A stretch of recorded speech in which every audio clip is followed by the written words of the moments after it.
Per la seconda serie si preparano Thomas Ferroni in 1, Eros Comino in 2,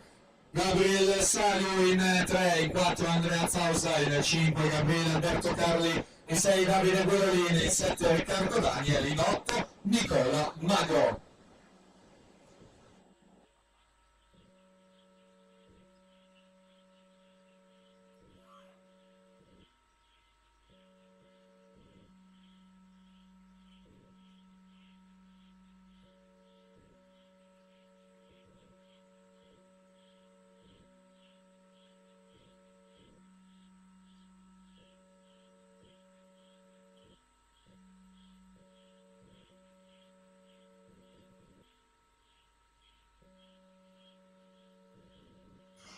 (53-14) Enrico Aguiari